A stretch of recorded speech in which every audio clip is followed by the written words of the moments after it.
Praise Lord. खुदावंद यीशु मसीह के मुबारक नाम में हम आपका खैर मकदम करते हैं। इस असेंबली ऑफ बिलीवर्स चर्च के प्रोग्राम ग्रेस ऑफ गॉड में आप सबका स्वागत है आज के इस दिन में, ताकि आप जुड़े और खुदावंद की आशीष को ग्रहण कर सके। तो आइए देखें इस प्रोग्राम को जो है ग्रेस ऑफ गॉड।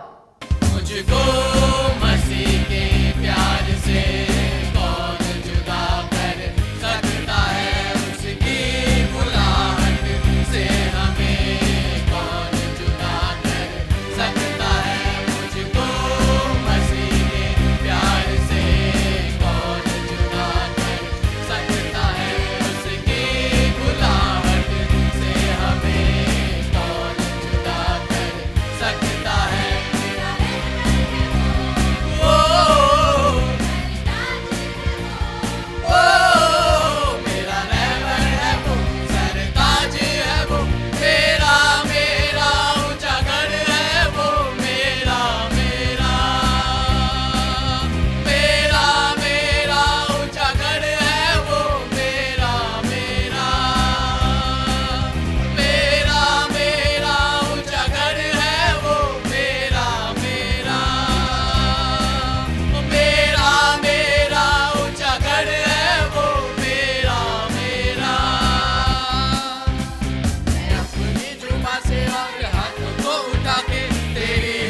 करता रहूंगा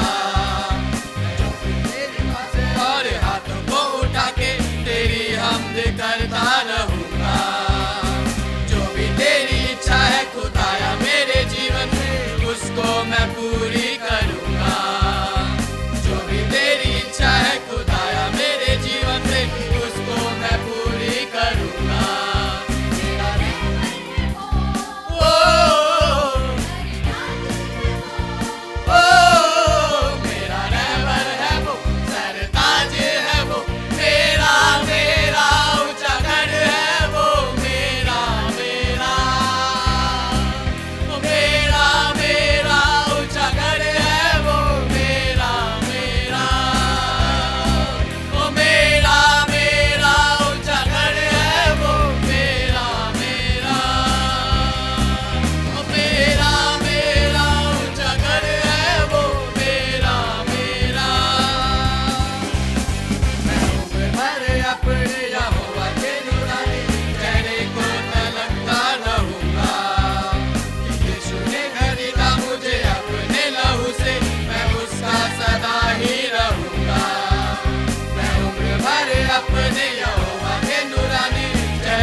जय मसीह की।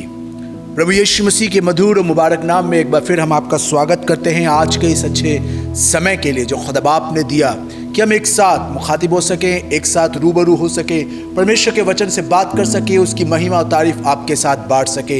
यकीनन हमारा परमेश्वर महान है, बहुत अनुग्रहकारी है, और हम हाथ उठा के धन्यवाद करते हैं अपने पिता परमेश्वर का कि उसने ये खूबसूरत सा मौका दिया है कि मैं और आप इस माध्यम से एक दूसरे के साथ रूबरू होकर परमेश्वर की इबादत कर सके। मैं धन्यवाद देता हूँ परमेश्वर का कि वो बहुत अच्छा है, वो बहुत जलाली है, और उसने अब तक मुझे और आपको संभाला है। और आप इस वक्त जब मुझे देख रहे हैं और आप इस वक्त जब मुझे सुन रहे हैं, तो मैं यकीन जानता हूं कि आसमान का खुदा आज एक बार फिर आज की इस समय में आपसे परमेश्वर के वचन से बातचीत करेगा।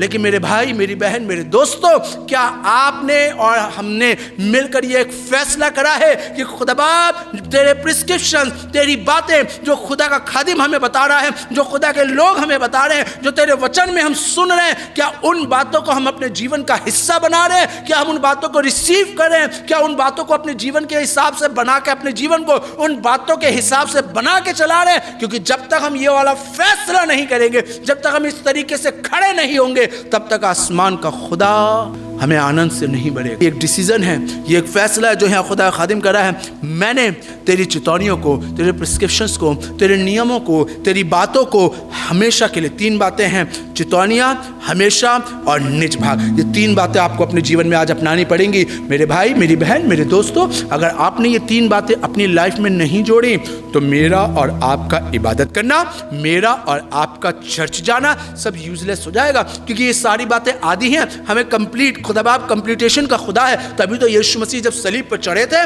तो उन्होंने सेकंड लास्ट वर्ड यही बोला था, पूरा हुआ, पूरा हुआ। What is the meaning of? वो कंप्लीट कर रहे सारी बातें। मेरे बाप ने जो मुझे काम दिया उसको मैंने कंप्लीट करा। लोगों को परमेश्वर का वचन सुनाया, पर्दे को नीचे से ऊपर तक 2 टुकड़े कर दिया, मैंने चंगाइयां दी, उन्हें खुदा बाप से मुलाकात कराई, मैंने सारी बातें कंप्लीट करी। मैं और आप उसी परमेश्वर की आराधना करते हैं। वो मुझसे और आपसे भी एक्सपेक्ट करता है कि मैं और आप उसके कामों को पूरा करें। हालेलुया। आइए इन 3 बातों के पर हम गौर करें, क्योंकि मेरे और आपके आत्मिक जीवन के लिए बहुत ज़रूरी है, और तभी मैं और आप उस आनंद को अपने जीवन में हासिल कर सकते हैं। ये चीज़ें दुनिया में नहीं मिलेंगी, ये सिर्फ परमेश्वर के राज्य में मिलेंगी। मैं रोमियो की किताब और उसके 14वें अध्याय को पढ़ रहा था। निकालिए रोमियो की किताब और उसका 14वां अध्याय, और उसकी अगर 17वीं आयत में लिखा है तो वहाँ पे लिखा है, परमेश्वर का राज्य खाना पीना नहीं, परंतु धर्म, मिलाप और वो आनंद है जो पवित्र आत्मा से होता है। हालेलुया। ये आनंद परमेश्वर की हुजूरी में मिलता है। ये आनंद होली स्पिरिट से आता है। विदाउट होली स्पिरिट हम इस चीज को फील नहीं कर सकते हैं। ये फीलिंग तभी आएगी जब मैं और आप पवित्र आत्मा से भरे जाएंगे। तो आइए आज हम इस काम को करें in the guidance of Holi spirit. पवित्र आत्मा की अगुवाई में चलिए आगे और इन बातों को समझिए। आज दुआ करिए कि 3 बातें मेरे जीवन, मेरे परिवार में एक बहुत महत्वपूर्ण रोल प्ले करने पाए, एक बहुत महत्वपूर्ण काम मेरे परिवार में इन 3 चीज़ों के द्वारा हो, in the guidance of Holi spirit, पवित्र आत्मा की अगुवाई में। क्योंकि ये बहुत इंपॉर्टेंट लेसन है। देखिए क्या है, पहली चीज़ जो हमने पढ़ी वो है चितौनियाँ, परमेश्वर की बातें, परमेश्वर के नियम जो हमें दिए जाते हैं, जो हमारे साथ शेयर किए जाते हैं। खुदा के खादिम हमसे बांटते हैं, खुदा के खादिम हमको बताते हैं कि हमें क्या करना चाहिए, क्या नहीं करना चाहिए। बारहा हमसे बहुत सी बातें शेयर की जाती हैं। कितनी बातों को हम अपने जीवन में एक्सेप्ट करते हैं, कितनी बातों को हम अपने जीवन में अलाउ करते हैं कि वो हमारे जीवन में हिस्सेदारी कर सके। बार दफ़ा हम इन बातों को नज़रअंदाज कर जाते हैं। जब खुदा के खादिम हमसे बात करते हैं हम नहीं सुनते। देखिए मैं चाहूँगा भजन संहिता 45 और उसकी 7वीं आयत पे गौर करें। क्या लिखा है? 45 और उसकी 7वीं आयत, तूने धर्म से प्रीति और दुष्टता से बैर रखा है। धर्म का मतलब क्या? धर्म का मतलब फेस्टिवल सेलिब्रेशन नहीं है। धर्म का मतलब रिचुअल्स नहीं है। धर्म का मतलब है परमेश्वर से अपने आप को जोड़ना।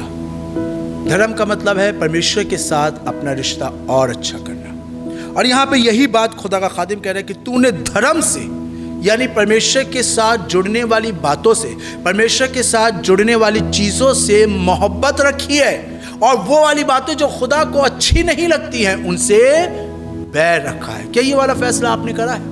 क्या ये वाली बातें मैंने और आपने अपने जीवन में देखी हैं कि हम उन बातों को जो परमेश्वर से हमें जोड़ती हैं, उन बातों को जो खुदा से हमको खुदा के साथ रिलेट कराती हैं, क्या उन बातों से हमने मोहब्बत करी है, दिल लगाया है? प्रीति का मतलब होता है दिल लगाना। क्या उन चीज़ों से दिल लगाए? हम दुनिया की बहुत सी चीज़ों से दिल लगा रहे हैं, हम दुनिया की बहुत सी बातों से दिल लगा रहे हैं, लेकिन हम कई मर्तबा उन बातों से दिल नहीं लगाते जो खुदा से हमें जोड़ती है। मुझे याद आ रहा है एक औरत के बारे में कि खुदा ने उसकी ज़िंदगी बदल दी, खुदा ने उसके परिवार को बदल दिया, खुदा ने उसके पूरे ख़ानदान को बख्श दिया। हालांकि उसके कामों की वजह से उसकी लाइफ में आने वाले समय में मौत लिखी थी, नरक लिखा था, नरक का दरवाज़ा खुला हुआ लिखा था, लेकिन उसके एक फैसले ने, उसके दिल लगाने ने इस कदर उसकी ज़िंदगी बदल दी कि जब यीशु मसीह के जन्म की वंशावली लिखी गई तो इस औरत का भी जिक्र आया। और बहुत इंपॉर्टेंट, बाइबल में केवल 2 ही औरतें जिनका यीशु मसीह की वंशावली में जिक्र है, और उसमें सबसे पहले इस औरत का जिक्र आया। और मैं बात कर रहा हूं, ये औरत और कोई नहीं बल्कि ये औरत है राहब वेश्या। ये राहब वैश्य, जब 2 खुदा के खादिमों से इसकी मुलाकात हुई, इसकी जिंदगी बदल गई, इसके सोचने का तरीका बदल गया। इसने शायद खुदा के बारे में कभी ना कभी कहीं ना कहीं तो सुना होगा, इसलिए खुदा के खादिमों की इसने इज्जत करी, अपने घर में ठहराया, अपने यहाँ के राजा के सैनिकों से इनको बचाया और अलविदा करा, सुरक्षित इनको विदा करा। लेकिन जब विदा कर रही थी तब इनसे इसने वादा लिया कि जब तुम चढ़ाई करोगे, मुझे मालूम है तुम्हारा खुदा हमारे मुल्क को तुम्हारे हवाले कर देगा, हमारा मुल्क डरा हुआ है, लोग डरे हुए, राजा डरा हुआ है, लेकिन वादा करो कि तुम मुझे नहीं मारोगे। तो जानते हैं उन खुदा के खादिमों में से एक खादिम ने, उनकी कमर में एक पटका था, उनकी कमर में एक गमछा था, उसमें से एक लाल रंग की डोरी निकाली और निकाल के इस औरत को दी और कहा जिस खिड़की से तू हमें उतार रही है उस खिड़की पे इसको तू बांध दे और इसको हटाना नहीं, क्योंकि जब हम आएंगे युद्ध के टाइम पे अगर ये लाल रंग की डोरी बंधी रहेगी, तेरी सलामती की निशानी है, तेरे बचाव की निशानी है। This is a sign of your save, यानी कि तेरे बचने का ये एक साइन है, तेरे छुटकारे का एक ये चिन्ह है, ये यहाँ पे लगा रहना चाहिए। मैं सोच रहा था उस दिन के बाद से उस औरत ने अपने घर की कई चीज़ें बदली होंगी, अपने घर में रेनोवेशन कराया होगा, अपने घर में बहुत से बदलाव करे होंगे, लेकिन इस औरत ने वो वाला काम नहीं छोड़ा होगा जहाँ पे वो लाल रंग की डोरी लगी है, वो वाली चीज़ इस औरत ने नहीं छेड़ी होगी, क्योंकि इसका दिल इस कदर उस डोरी से लग गया, लाल रंग की उस डोरी से इस कदर इस औरत का दिल लग गया कि इसने उसको छुआ ही नहीं, उसको टच तक नहीं करा। आज यही बात खुदा बाप मुझसे और आपसे कहना मांग रहा है। कितनी मर्तबा बहुत से लोग इससे मुलाकात हुई होगी, बहुत से घर में आए होंगे, बहुत से लोगों इससे बातचीत की होगी, तो लोग कह रहे होंगे तेरा घर बहुत अच्छा है, तेरा कारपेट बहुत बढ़िया है, तेरा झाड़ फानूस बहुत बढ़िया है, बहुत अच्छी लाइटिंग है, डेकोरेशन, इंटीरियर सब कुछ बहुत बढ़िया है, लेकिन ये लाल डोरी काहे के लिए लगा रखी है? इसको निकाल के हटा, इसका दिल लगा हुआ था, इसने उस लाल डोरी को नहीं हटाया और ये उसके बचाव, उसके पूरे खानदान के बचाव का कारण बनी। हालेलुया। आप नहीं जानते, जब आप खुदा के लोगों से, खुदा की बातों से, खुदा के कॉल से दिल लगाते हैं तो ये आपके घराने के बचाव का कारण बन जाती है। लिखा है राजाओं की किताब, दूसरे राजा की किताब में लिखा है, एक औरत बहुत कुलीन स्त्री थी, इसका दिल खुदा के खादिम की बातों से इस कदर लग गया, खुदा के काम से इस कदर लग गया कि इसने काम कर दिया। कहने लगी अपने आदमी से हमारी छत खाली पड़ी है, उसके कोने में कमरा बनवाते हैं, उसके अंदर एक बिस्तरा लगवाते हैं, एक नौकर का इंतजाम करते हैं। खुदा का खादिम जब भी आएगा यहाँ पे सेवकाई करने के लिए, जितने दिन रुकना चाहे रुके, इसका एक कमरा तैयार करते हैं। हम में से कितने परिवार ऐसे हैं जब खुदा के खादिम हमसे मुलाकात करते हैं, हमारे पास आते हैं, तो हम उनके बारे में सोचते हैं। बहुत से लोग तो खुदा के खादिमों को देखकर नाक बहुत सिकोड़ लेते हैं, बहुत से लोग तो दरवाज़ा नहीं खोलते, बहुत से लोग रिसीव नहीं करते, बहुत से लोग सोचते हैं जल्दी जाए ताकि हम खाना खाएं, खाने और पानी के लिए भी नहीं पूछते। बहुत से लोगों को बड़ी कुफ्त होती है जब कोई खुदा का खादिम उनके घर पे इबादत करने के लिए आता है। लेकिन आई थैंक्स टू गॉड, इस लेडी ने खुदा के खादिम के काम से, खुदा की खिदमत से, खुदा के लोगों से इस कदर दिल लगाया कि बाइबल में लिखा इसने ऊपर कमरा डलवा दिया। हम कितनी बार खुदा के लोगों के लिए, खुदा की खिदमत के लिए, खुदा के बारे में इस कदर दिल लगाते हैं कि हम इन चीज़ों को करना शुरू कर देते हैं। उनके भले के लिए हम सोचते हैं कि ये धूप में आ रहा है, ये इतना रुपया खर्च करके आ रहा है, ये इतनी दूर से हमारे पास आ रहा है, ये देखो अपना परिवार छोड़ के अपनी ज़िंदगी का कीमती समय हमें दे रहा है। हमें इसके लिए भी थोड़ा सोचना चाहिए। कितने हैं जो सोचते हैं, कितने हैं जो ख्याल रखते हैं, कितनी अपनी खुशी में ख्याल रखते हैं, कितनी अपनी शादमानी में ख्याल रखते हैं, कितने हैं जो अपने त्योहारों में खुदा के उन खादिमों का ध्यान रखते हैं जो उनके घर पे प्रार्थना करने आते हैं। इस औरत ने सोचा, इस औरत ने दिल लगाया और इसने कमरा बनवाया। जानते हैं ये कमरा इसके लिए 2 बरकतों का कारण बना। पहली बरकत कि जब खुदा का खादिम इसके कमरे में लेटा हुआ था, तो कहने लगा कि इससे पूछ हम इसके लिए क्या करें, कोई अच्छा काम करें, राजा से बात करें। औरत कहने लगी मेरी खुद जान पहचान राजाओं से है, मुझे किसी चीज़ की ज़रूरत नहीं है। गहेजी कहने लगा ये बांझ है, इसके पास बेटा नहीं है, बे औलाद है। तो खुदा के खादिम ने कहा इससे कह दे अगले साल आएंगे तो इसके घर में औलाद होगी। और ऐसा ही हुआ। उस काम की वजह से जो इस औरत ने खुदा के खादिम खुदा की खिदमत के लिए करा था, बाइबल में लिखा है इसके घर में जो बे औलादी का श्राप था, बंधन था, टूट गया और इसके घर में औलाद आ गई। सिर्फ औलाद नहीं आई, कुछ समय बाद की बात है कि बाइबल में लिखा है इसका लड़का जब कुछ बड़ा हुआ होगा, 8, 10, 11 साल का होगा, अरे अपने बाप के साथ खेत में काम करवा रहा था। बाइबल में लिखा है इसके सर में बड़ा दर्द हुआ, बाप ने घर में भेजा, माँ के गोद में आके सर रखा और लिखा है इसका लड़का मर गया।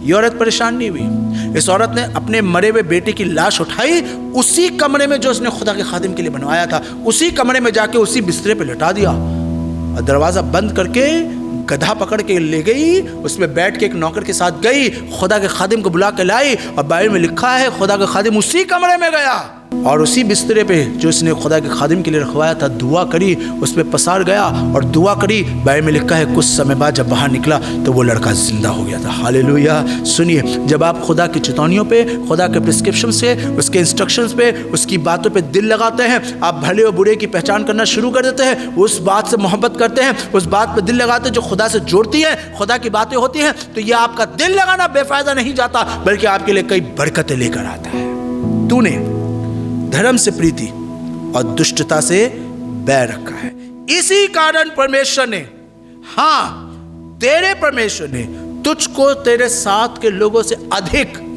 हर्ष के तेल से आनंदित किया। Hallelujah. The oil of rejoicing, खुदा आपको अनॉइंट करना चाहता है। ये अभिषेक है परमेश्वर का। This is the anointing of God.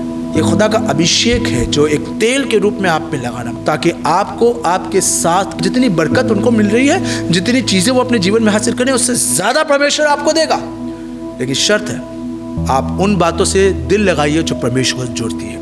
दूसरी चीज, हमने पहली चीज चितौनियों के बारे में सुना है, दूसरी चीज जो हम पढ़ रहे थे वो है हमेशा, फॉरएवर। यानी ये वाला काम हमें 1-2 दिन के लिए नहीं करना। ये वाला काम खुदा के काम से, खुदा की बातों से, खुदा के लोगों से, खुदा की खिदमत से, खुदा की इबादत से दिल लगाना, ये 1-2 दिन या 1-2 हफ्ते, 1-2 महीने वाला काम नहीं है। बाइबल बताती है ये बातें हमें आखिर तक, अगर तू मरते दम तक खुदा की बातों में कायम रहेगा तो खुदा तुझे जीवन का ताज देगा। आज बहुत से लोग उन चीज़ों से महरूम है जो ज़िंदगी की है। आज बहुत से लोग उन चीज़ों से महरूम है जो हमेशा की ज़िंदगी की है। और रीज़न यही है क्योंकि वो लोग अपने जीवन में ये वाला काम हमेशा नहीं करते। वो ये बात का फैसला नहीं करते। वो अपने फैसलों में बड़े कमज़ोर हो जाते हैं। वो परिस्थितियों के हिसाब से देखकर, वो तकलीफ़ों को देखकर, वो सिचुएशंस को देखकर उनके फैसले डगमगाने लगते हैं। लेकिन सुनिए खुदा का कलाम क्या कह रहा है। खुदा कह रहा है कि मुझे आपको ये वाला काम रोज करना है, डेली करना है, प्रतिदिन उठ के इस वाले काम को करना है। हमेशा हमें परमेश्वर की हुजूरी में जाना है, हमें परमेश्वर का वचन डेली पढ़ना है, हमें प्रार्थना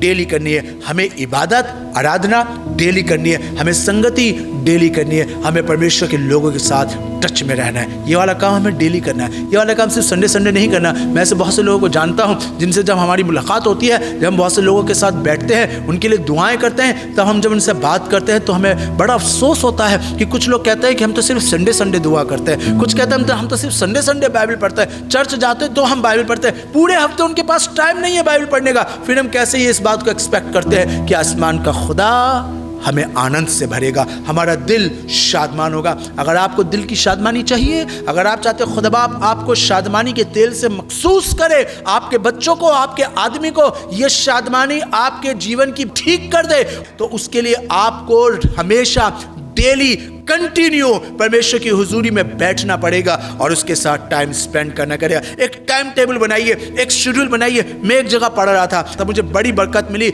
एक व्यक्ति ने एक कमेंट डाला और बहुत अच्छी रीति से उसने ये वाली बात लिखी कि यहूदी जो होते हैं दिन में 5 मर्तबा इबादत करते हैं। हम लोग कितनी मर्तबा दुआ करते हैं भाई? हमसे दिन में 1 मर्तबा भी प्रार्थना नहीं होती है, लेकिन वो ने अपना खुदा मानकर दिन रात दुआएं करते रहते हैं। ये उनका लाइफस्टाइल हो गया है, ये उनका लाइफस्टाइल हो गया है। एक पिक देख रहा था, किसी ने एक पिक पोस्ट करी, बिल्डिंग पे कंस्ट्रक्शन का काम कर रहा था, फट्टा मुश्किल से 3 फुट चौड़ा होता है। किसी इंसान ने फोटो खींची और फेसबुक पे डाल दी। वो उनका लाइफस्टाइल है। वो ये नहीं देखते कि हम कहाँ बैठे हैं, कहाँ खड़े हैं, उनको बस इबादत करना है। ये उनका लाइफस्टाइल है। मेरा और आपका मसीही भाइयों बहनों, हमारा लाइफस्टाइल क्या है? देर तक सोते रहना, जब दिल करेगा तब दुआ करेंगे, जब मूड होगा तब बाइबल पढ़ेंगे। अभी हमारा बाइबल पढ़ने का टाइम नहीं है। यह है हमारा लाइफस्टाइल। तो फिर कैसे उम्मीद करें कि आसमान का खुदा हमें आशीष दे? अगर आप चाहते हैं कि आसमान का खुदा बरकत दे, इबादत को लाइफस्टाइल बनाइए। जैसे दानियल को जब मालूम पड़ा कि राजा ने साइन कर दिए हैं, उसके बाद भी उसके कदम नहीं रुके। जैसा लिखा है, वो अपने समय के हिसाब से, दस्तूर के हिसाब से वो जाता था, दुआ करता था, वैसे ही जाके दुआ करने लगा। यीशु मसीह को पता चला, आत्मा ने उसे बताया कि यहूदा इस्करियोती आ रहा है तो पकड़वाया जाएगा। लिखा है, अपने चेलों को लिया और गतसमनी बाग में गए और दस्तूर एज पर शेड्यूल, बाइबल में साफ लिखा है, दस्तूर के मुताबिक, अपने नियम के मुताबिक वो गया और प्रार्थना करने। उसका प्रार्थना करने का नियम था, तोड़ा नहीं। हमें पता है मुश्किलातें हैं, परेशानियां हैं, समस्या है। क्या प्रार्थना का नियम टूटा या चल रहा है? जब तकलीफ और समस्या होती है, लोग प्रार्थना करना बंद कर देते हैं, चर्च जाना बंद कर देते हैं, बाइबल पढ़ना बंद कर देते हैं। This is wrong. तभी आनंद नहीं मिल रहा है, क्योंकि हम परमेश्वर के साथ कोई शेड्यूल नहीं बना रहे। शेड्यूल बनाइए। थर्ड एंड लास्ट थिंग, फिर उसके बाद हम प्रार्थना करेंगे आपके लिए, और वो है पर्सनल प्रॉपर्टी, अपना निज भाग। मैंने और आपने परमेश्वर की बातों को, मैंने और आपने परमेश्वर को अपने पर्सनल प्रॉपर्टी बनाया है, अपना निज भाग। ये मेरी पर्सनल थिंग है। जैसे बहुतों की बहुत सी चीज़ें पर्सनल होती हैं, उसे टच करने नहीं देते, उसको गार्ड करते, उसको सेव करके रखते। खुदा मेरा है। सोपदेशक की किताब में लिखा है, प्रेमिका कहती है, मेरा प्रभु मेरा है और मैं उसकी हूँ। वो अपने आप को उसका बिलोंगिंग बना रही है। क्या मैं और आप, क्या मेरा और आपका परिवार, क्या मेरी और आपकी जिंदगी परमेश्वर की बिलोंगिंग है? आज अपने जीवन में देखें इस बात को झांक के, क्या हमने उसको अपनी पर्सनल प्रॉपर्टी बनाया है? क्या खुदाबाद तेरे अलावा मेरा और कोई भी नहीं है? जैसे एक स्त्री के बारे में जानता हूं मैं, बाइबल में यीशु मसीह के समय में, जब यीशु मसीह एक याजक के घर में, शिमोन नाम एक याजक के घर में खाना खाने बैठे थे, एक स्त्री वहां पर आई थी। सबको एक किस्सा मालूम है। वो संगमरमर के पात्र में इत्र, बहुमूल्य इत्र लेकर आई थी, और उसने वो इत्र वहां पर तोड़ा और वो इत्र उसके पांव पे लगाया। जानते हैं इसका मतलब क्या? बहुत से लोगों को लगता है कि बस एक इत्र की बोतल ही तो है, इसमें इंपॉर्टेंट क्या है? ये बहुत इंपॉर्टेंट मैसेज है। सबसे पहली चीज, उन दिनों में भी और आज भी जब शादी की बातें होती हैं तो इत्र का या परफ्यूम का आदान प्रदान होता है। रीजन, उस समय में जब स्त्रियां शादी के लायक हो जाती थी, लड़कियां जब शादी के लायक होती थी, तो वो अपनी पॉकेट मनी से, जो उनको दिया जाता था, अपनी सेविंग से, वो अपने होने वाले शौहर के लिए, हस्बैंड के लिए एक इत्र खरीदती थी कि जब शादी का मौका आएगा तो मेरे पति के पास जो मेरे घर की तरफ से सामान जाएगा, ये इत्र मैं उसको भेंट करूंगी, जो मेरे लाइफ का होने वाला फर्स्ट पर्सन है। और इस लेडी ने भी इत्र खरीदा है। हालांकि ये वैश्या है, पापी ने, बाइबल में लिखा है पापी स्त्री, फिर भी उसके बाद इसके दिल में ये अरमान था कि मेरा भी कोई पति होगा, मेरा भी किसी के साथ रिलेशन होगा। और बाइबल में लिखा है इस स्त्री ने अपने होने वाले हस्बैंड के लिए जो इत्र लिया था, वो इत्र इसने प्रभु यीशु मसीह को समर्पित करा। इट्स मीन इस महिला ने यीशु मसीह को अपनी लाइफ का फर्स्ट पर्सन बनाया, अपनी पर्सनल प्रॉपर्टी। एक दूसरा काम वहां पर और हुआ, जानते हैं क्या? इसने बहुमूल्य इत्र दिया तो दिया, इसने वो बर्तन, लिखा है तोड़ा। What is the meaning? इसने तोड़ा क्यों? खोल भी सकती थी। अगर इत्र उसके अंदर गया है तो बर्तन खोला भी जा सकता था, लेकिन इसने कहा नहीं, ये बर्तन मैं तोड़ दूंगी। यानी कि अब ये लाइफ, ये बर्तन किसी और के लिए यूज नहीं होगा, ओनली फॉर यू। कई बार हम अपने जीवन को सिर्फ खुदा के लिए इस्तेमाल नहीं करते हैं, हम अपने जीवन को खुदा के साथ साथ बहुत सी जगहों पर भी यूटिलाइज करते हैं। खुदा ने हमें टैलेंट दिया है सिंगिंग का, सिर्फ खुदा के लिए नहीं गाते। खुदा ने हमें टैलेंट दिया है म्यूजिक इंस्ट्रूमेंट बजाने का, सिर्फ खुदा की महिमा के लिए नहीं बजाते, बल्कि उसे दुनिया के अंदर और दूसरी जगहों पर भी यूज करते हैं। खुदा चाहता है कि मैं और आप वो बर्तन है, हमारा जीवन है जो परमेश्वर की महिमा के लिए होना चाहिए। ये सिर्फ परमेश्वर अपनी पर्सनल प्रॉपर्टी बना लीजिए। तभी यीशु मसीह ने जब देखा तो कहा, जहां कहीं सुसमाचार की मनादी होगी, इस औरत का जिक्र किया जाएगा। आए खुदा के लोगों, अगर आप चाहते हो कि आपका दिल शादमानी से भरा रहे, ये शादमानी आपके गमों को दूर कर दे, ये शादमानी आपको पवित्र आत्मा से भर दे, ये शादमानी आपको परमेश्वर की हुजूरी से भर दे, तो आपको ये 3 काम करने पड़ेंगे। सिर्फ ये मत समझिए कि काफ़ी है चर्च जाना, सिर्फ ये मत समझिए कि काफ़ी है इबादत करना, बल्कि आपको ये 3 फैसले लेने पड़ेंगे। आइए आंखें बंद करें। प्रभु यीशु मसीह तेरी हुजूरी में आते हैं और तेरे आगे अपने सिर झुकाते हैं। और आज हम तुझसे प्रार्थना करते हैं परमेश्वर कि तू हमें ये सामर्थ्य दे कि आज हमने जब तेरे वचन से ये बात सीखी है तो हमारे लिए बेहद ज़रूरी है कि परमेश्वर ये बातें हमारे जीवन में बनी रहें। और आसमान के खुदा आज हमारे लिए ये बेहद आवश्यक है कि हम तेरी शादमानी से जो दिल की भरपूरी में होती है हमारे परिवारों में, हमारे घरों में आने वाली हो सके। और हम चाहते हैं हमारे मन तुझ में हर्षित रहे खुदा बाप, ताकि हमारे जीवन की तकलीफें परेशानियां दूर हो। हम तेरी चितौनियों की हुजूरी में चले, उनको हमेशा के लिए माने और उन्हें अपना बनाए परमेश्वर। मैं चाहता हूँ सुनने वाले कान और देखने वाली आंखें इन बातों को पूरा करें, यीशु के नाम से मांगते हैं, आमीन। God bless you. खुदा आपको बहुत आशीष दे। मैं आपके सामने गाना गाना चाहती हूँ जिससे आपको आशीष मिले। Smile, smile, Jesus loves you. Smile, smile, Jesus loves you. Smile, smile, Jesus loves you. For precious to He is to me. Dance, dance, Jesus loves you. Dance, dance, Jesus loves you. Dance, dance, Jesus loves you. For precious to He is to me. Sing, sing, Jesus loves you. Sing, sing, Jesus loves you. Sing, sing, Jesus loves you. For precious to He is to me. Clap, clap, Jesus loves you. Clap, clap, Jesus loves you. Clap, clap, Jesus loves you. For precious to He is to me. Praise the Lord. उम्मीद है कि आज आपने ज़रूर बरकत को हासिल किया होगा और खुदावंद ने आपको आशीष दी होगी। हम चाहेंगे कि आप हमसे संपर्क करें। अगर आप किसी भी तरीके की सहायता करना चाहते हैं, दुआएं हैं आपके पास, प्रार्थनाएं हैं, तो ज़रूर आप हमसे संपर्क करें। हमारा पता और हमारे नंबर्स आपके पास पहुंच चुके हैं। आप इनके द्वारा हमसे कांटेक्ट कर सकते हैं ताकि हम दुआओं में और आपके साथ मिलकर खुदावंद की महिमा में आगे बढ़ सके। Praise the Lord. खुदा आप सबको बहुत आशीष दे।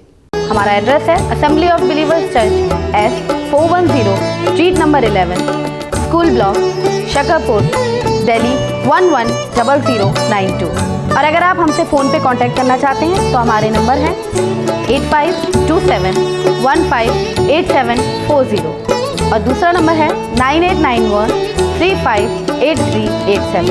इसके अलावा 9891152423